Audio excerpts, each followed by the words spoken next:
Wanted to introduce Pulse to everybody. I'm super excited about this, and I'm just going to run through some of my favorite areas of Pulse that I think are going to be super helpful for you.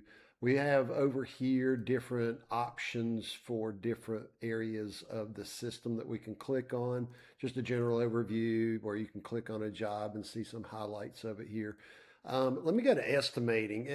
Most of these screens also, by the way, have a option up here where I can toggle on and off some of the data here. So as an example, within the last 90 days, I can see how many have been awarded versus lost. I can see it. I can see some options by estimators and so forth. So I can really kind of drill down in and even see a win rate, which is super helpful. And then you can get breakdowns of various estimates and whatnot. On the production tab, once again, I still have the thing by certain days.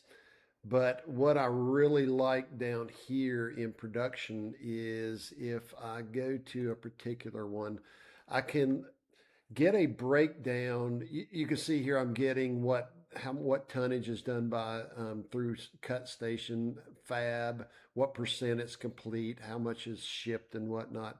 And I can even break it down by sequence, lot, or work package. So if I do sequence, I can see kind of a production status type deal going on here, but also have breakdown by cut list and what's on order, what's in stock. So you can very, very quickly get a preview of where you are on your job just by clicking on one screen instead of going to 20 different reports. This work packages option is nice as well. Notice this sorting all work packages across all projects by the due date here, which is super nice as well. So I can then break down by the work package and see where I am. Whereas over here, I had to click into a job to see just that job's work packages. So if you're wanting to see across all work packages, this is really nice. Another favorite area over here on the project management side is this project screen where I can see really very quickly across projects what's going on. So on this one project, $2.1 million of contract, 510,000 invoiced. How many RFIs are outstanding and or open? Looks like they need to be closed out. Then we've got 2 of 2 transmittals, and my average days out for approval so far 21.9 days. So you can very quickly get a quick snapshot of where you are and even drill down even further on these project management areas where, like, if I wanted to see a specific transmittal, and there's the drawings on that transmittal, and look at my RFIs and my change orders as well. So super helpful there. Your time here, I'm especially excited about this. We're actually working on another tool for time as well. Um, but right now, yes, you can import your time into PowerFab. Notice that this just gives you this is just pulling data from within PowerFab. This isn't pulling from elsewhere. This is all stuff you can do in PowerFab. So if you import your time or you're recording your time in there, I can kind of get a breakdown of where my hours are coming from, estimated versus actual as well, which is super helpful. Then we even have a place down here where you can see estimated hours versus actual hours. Once again, just pulling directly from within PowerFab. You can do all this with data that is in PowerFab.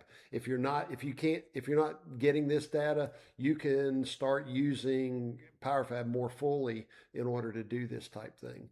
Then we also have inspections. The cool thing about inspections here, let's say if I wanted to see just my final QC inspection, well then here I got a fail rate for that as well as a weekly pass fail on here. And then I can even drill down in here and see the actual ones that failed. There's my failures. So very quick, very easy to get around. Purchasing. One thing I really love about the purchasing is this buy versus have. Like MC10 at 28.5. We bought some MC10 at 28.5, but it's showing me that I had some of that in stock already. So it's something to look at. Did I need to actually buy that? What's going on there, right? And then if I scroll down even further, let me close this up. If I scroll down even further, then I can see very quickly. If I'm a project manager, it's like, where am I on this project? What's overdue? What's outstanding? So I've got 5.9 tons on this project that is overdue, and 16.7 that is outstanding. And I can actually drill down and say, just show me what's overdue here, and drill down into the PO, and there's my material that's overdue. So can really quickly get a quick appraisal of where we are on a per project basis for purchasing. Finally, inventory. When we look at this, I've got $4.2 million worth of stuff that is dead stock. What that means is there's $4.2 million worth of inventory sitting in my inventory for projects that are already closed. Something I need to check on. That's quite a bit of material there. So then once again, I get a per project inventory appraisal as well. But the whole goal here is for you to just be able to drill down very quickly and see what you need extremely quickly without having to go pull tons and tons of information and reports from PowerFab. So super quick, super valuable. Hopefully it allows you to drill down in and see the data you need and make better decisions quicker.